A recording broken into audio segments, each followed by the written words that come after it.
So ఈ రోజు మనం అందరం ఇక్కడ గ్యాదర్ అవ్వడానికి కారణం ఏంటి? కాంగ్రెస్ ప్రభుత్వం మనందరినీ యూత్ డిక్లరేషన్ పేరిట మోసం చేసిందా లేదా? ముందుగా ఇక్కడ ఉన్నందరినీ నేను ఒక క్వశ్చన్ అడుగుతా. ఇప్పుడు ఎవరైతే కాంగ్రెస్ పెద్దలు చెప్తున్నారో మేము 70,000 ఉద్యోగాలు ఇచ్చామని, ఇచ్చారా లేదా? ఇచ్చారా లేదా? సో రేవంత్ రెడ్డికి వినపడేలా గట్టిగా చెప్పండి, ఇచ్చారా లేదా? రేవంత్ రెడ్డి గారు ఇప్పుడైనా మీకు కళ్ళు తెరుచుకుంటాయని నేను కోరుకుంటున్నాను. మీరు చెప్పినారు కదా ఇచ్చామని, ఇవ్వలేదు అని నా నిరుద్యోగ సోదరులు సోదరుమణులు చెప్తున్నారు కాబట్టి మీరు దయచేసి కళ్ళు తెరుచుకొని అబద్ధాలు చెప్పడం మానేయండి. ఈరోజు యూత్ డిక్లరేషన్ పేరిట మనందరి భవిష్యత్తుకి డెత్ డిక్లరేషన్ రాసింది కాంగ్రెస్ ప్రభుత్వం. అవునా కాదా? అవునా కాదా? సో మనం అందరం కలిసి కట్టుగా ఏకంగా ఉండి రేవంత్ రెడ్డి గారి రాజకీయ భవిష్యత్తుకి మనం గోరీ కట్టాల్సిన అవసరం ఉందా లేదా? అందరం కలిసి కట్టుగా పనిచేద్దామా? ఈ స్టేజ్ మీద నుంచి నేను రేవంత్ రెడ్డి గారికి ఒక్కటే చెప్తున్నా, మేము ఇన్ని రోజులు ఉద్యోగాల కోసం కొట్లాడుతుంటే మా మీద, మా సోదరు సోదరిమణుల మీద ఎన్ని రకాలుగా అక్రమ అరెస్టులు చేశారు, ఆన్లైన్ ట్రోలింగ్స్ చేశారు, ఒక ఆడబిడ్డలను కూడా చూడకుండా రోడ్డు మీద ఈడ్చుకెళ్ళి అరెస్టులు చేసిండ్రు. సో ప్రజాప్రభుత్వం అంటున్నారు కదా, ప్రజాప్రభుత్వంలో ఇది ఎంతవరకు సమంజసమని నేను అడుగుతున్నా. ఇటువంటివి ఇక మీదట మేము సహించేది లేదు.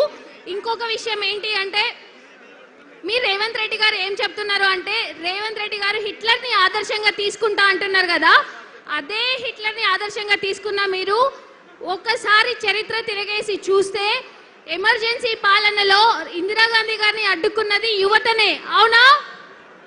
సో మళ్ళీ ఇప్పుడు మనం అదే యువశక్తిగా ఎదురు తిరిగి రేవంత్ రెడ్డిని గద్దె దించుదామా వద్దా?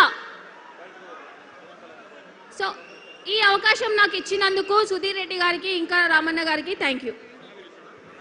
జై తెలంగాణ. మరి ఈరోజు ముఖ్యంగా ఇందిరానాథ్ గారు అనేక రంగాలు పోరాటం చేసిండ్రు.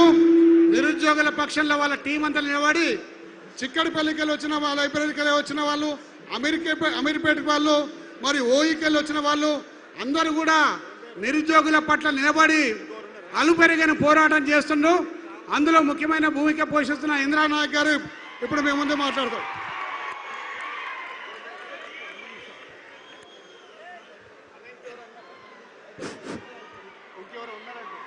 అన్నా అందరూ ఒక 2 నిమిషాలు ఉండే కాంగ్రెస్ పార్టీ చరిత్ర, కాంగ్రెస్ పార్టీ ఎట్లా వచ్చిందని చెప్తా. మీరు కనుక మొత్తుకుంటే మా సమస్యలు పరిష్కారం కావు. అసలు కాంగ్రెస్ పార్టీ ఎట్లా వచ్చింది, మమ్మల్ని ఎట్లా వాడుకున్నది, మేము ఏం బాధపడుతున్నాం, ఆ సమస్యలను ఒక 2 నిమిషాలు చెప్పి వెళ్ళిపోతా.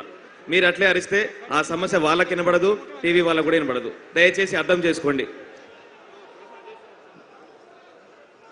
సభ పైన ఉన్న కేటీఆర్ గారికి ప్రత్యేక ధన్యవాదాలు. మాకు ముఖ్యంగా నిరుద్యోగులకు ముందు వరుసలో మమ్మల్ని కూర్చోబెట్టిన దేవిరెడ్డి సుధిరెడ్డి గారికి మా నిరుద్యోగుల నుంచి ప్రత్యేక ధన్యవాదాలు.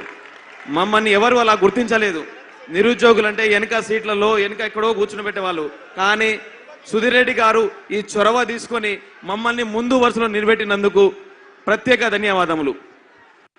ఫస్ట్ ఇప్పుడు వస్తున్న కాంగ్రెస్ పార్టీ చరిత్ర, వాళ్ళు చేసిన మోసాలు, దగా, కుట్ర, కంటే కాకోరు కుట్ర కంటే చాలా డేంజర్ గా వాడుకొని ఇలా నిరుద్యోగులను మమ్మల్ని వాడుకొని ఇలా అధికారంలో తెచ్చుకున్న పార్టీ కాంగ్రెస్ పార్టీ. ఎక్కడ పోయిండు కోదండరాం సార్? ఎక్కడ పోయిండు? ఏడబడుకున్నవయ్యా కోదండరాం? ఆ రోజు పిల్లలందరినీ ఊసిగోల్పి కాంగ్రెస్ పార్టీ వస్తే ఉద్యోగాలు వస్తాయని, కాంగ్రెస్ పార్టీ వస్తే 2 లక్షల ఉద్యోగాలు వస్తాయని, జాబ్ క్యాలెండర్ వస్తాయని, మెగా డిఎస్సీ వస్తాయని పిల్లలందరినీ ఊసిగోల్పి ఇలా 18 మంది నిరుద్యోగులు చనిపోతే కనీసం మాట్లాడిన కోదండరాం గారు? ఇలా మీ మంత్రి పదవి కోసం, మీ ఎమ్మెల్యే కోసం మీరు మాట్లాడుతున్నారు. కానీ ఇలా నిరుద్యోగులు అంత కష్టపడుతుంటే రోడ్లకు ధర్నాలు, రాస్తారోకోలు, దిల్సుఖ్ నగర్లో, అశోక్ నగర్లో, ఓయూలో ఇంతమంది నిరుద్యోగులు కష్టపడుతుంటే కనీసం మాట్లాడడానికి మనసైనా రాలేదా కోదండరాం గారు? కోదండరాం గారు మీరు మా దగ్గరకు వచ్చి 2 సీట్లు ఊడబీకండి, కేటీఆర్ కేసీఆర్ సీట్లు ఊడబీకండి, మేము ఉద్యోగాలు ఇస్తాను. అసలు ఊడగొట్టాల్సింది మిమ్మల్ని. ఎందుకంటే ఈ తెలంగాణ నిరుద్యోగులను ఎంత ఘోరంగా వాడుకొని మీరు అధికారంలో వచ్చిన విషయం ఇలా క్లారిటీగా అర్థమవుతుంది. అన్న మీకు మాటిస్తున్నా, సాయిబాబా గుడి మీద ఆనే చెప్తున్నా, కాంగ్రెస్ పార్టీని రానియం, ఇక అయిపోయింది. దుకాణం కాంగ్రెస్ పార్టీ దుకాణం బంద్ చేయాలిగా. ఇది మా నిరుద్యోగుల తరఫు నుంచి సాయిబాబా గుడి మీద ఆనేసి చెప్తున్నా. ఇక కాంగ్రెస్ పార్టీ రాదు, రానివ్వం కూడా. ఈ నిరుద్యోగుల నుంచి మేము రానివ్వం కూడా. అదేవిధంగా ఇలా చాలా మంది నిరుద్యోగులు 18 మంది నిరుద్యోగులు చనిపోయారు. వాళ్ళ గురించి ఎవరు మాట్లాడతలేరు. కనీసం కాంగ్రెస్ పార్టీ నాయకులు వార్డు మెంబర్లు కూడా కనీసం వాళ్ళ ఇంటికి వెళ్ళి పరామర్శించే ప్రయత్నం కూడా చేయట్లేరు. ఇలా మేము ఏం అడుగుతున్నాం? ఇలా మీరు ఎన్నికల మేనిఫెస్టోలో దుద్దిళ్ల శ్రీధర్ బాబు గారు రాహుల్ గాంధీ అని చిక్కడపల్లి లైబ్రరీ తీసుకొచ్చి మమ్మల్ని 2 లక్షల ఉద్యోగాలు, జాబ్ క్యాలెండర్, మెగా డిఎస్సి, నిరుద్యోగ వృత్తి అన్ని ఇస్తా అని చెప్పి హామీలు ఇచ్చి మమ్మల్ని వాడుకొని ఖమ్మం టు ఆదిలాబాద్ బస్ యాత్రలు చేపించుకొని ఇలా మమ్మల్ని వాడుకొని అధికారంలోకి వచ్చి వాడుకున్న తర్వాత వాళ్ళు చేస్తున్న ఒకటే, సార్ జియో 29 సమస్య ఉంది, జియో 46 సమస్య ఉందంటే వాళ్ళు మాట్లాడే మాటలు ఈ జియో 29 జియో 46లు ఏ సర్వే భూములు ఎక్కడున్నాయి, మేము దాన్ని దాచుకోవాలని ఒక్క ఆలోచనతో ఉన్న వ్యక్తులు ఈ కాంగ్రెస్ పార్టీ నాయకులు. అదేవిధంగా ఆ రోజు రాహుల్ గాంధీ గారు చిక్కడపల్లి లైబ్రరీకి వచ్చి నేను విన్నానని చెప్పారు. కానీ ఎక్కడున్నావు నువ్వు? అసలు ఉన్నావా పోయినావా? నువ్వు కనుక ఇట్లనే ఉంటే నీ జీవితంలో ప్రధానమంత్రి కాలేవు. నీ జీవితంలో కూడా ప్రధానమంత్రి కాలేవు. ఇంకొక రేవంత్ రెడ్డి గారు, అయ్యా రేవంత్ రెడ్డి గారు, మేము పెట్టిన సభలో మేము ఇచ్చిన ఇంట్లో మా దగ్గరకు వచ్చి మాట్లాడి మా దగ్గర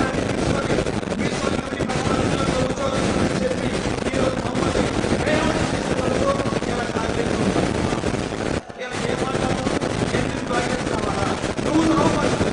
నువ్వు సావు, నువ్వు సస్తే కదా తెలంగాణ నిరుద్యోగం బాగుపడతాయా? ఫస్ట్ రేవంత్ రెడ్డి అనే వ్యక్తి కావాలి. ఎందుకంటే ఎంత బాధ, ఎంత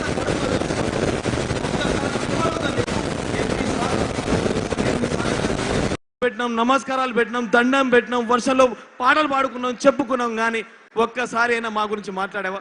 ఎక్కడైనా మాట్లాడావా? ఎంతసేపు నీ మనోడితో పూరీలు వేయడాలు, వేరే వాళ్ళతో మెస్సీతో ఫుట్బాల్ ఆడాలు, ఇదేనా? మెస్సీ నిన్ను గెలిపించిందా? అరే ఈ తెలంగాణ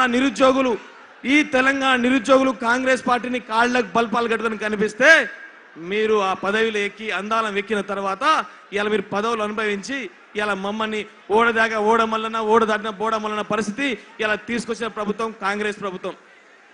అదేవిధంగా బల్మూరి వెంకట్ నయ వంచన నయ మోస యువకులం నాకులం అనే బల్మూరి వెంకట్ ఎక్కడ పోయినావు? ఎక్కడయ్యా బల్మూరి వెంకట్? మంత్రి పదవి వచ్చిందా? మంత్రి హోదా వచ్చిందా నీకు? మంత్రి హోదా వచ్చిందా? ఇలా మమ్మల్ని ఇలా నిరుద్యోగులని జియో 40 సోదరులను, జియో 29 సోదరులను, అదేవిధంగా పోలీసు ఉద్యోగుల నిరుద్యోగులను అందరినీ వాడుకొని ఇలా మంత్రి పదవి తెచ్చుకున్న వ్యక్తి బల్మూరి వెంకట్ గారు. మా బాధలు కనబడుతున్నాయా మీకు? కనబడతలేదా? కాంగ్రెస్ పార్టీ గాంధీ భవన్ ఎక్కిన పల్లి బొట్టాలు నడుకోవడానికి ఎవరు లేడు.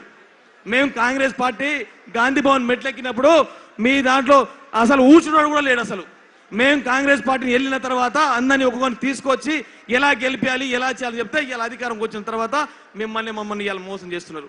ఒకటి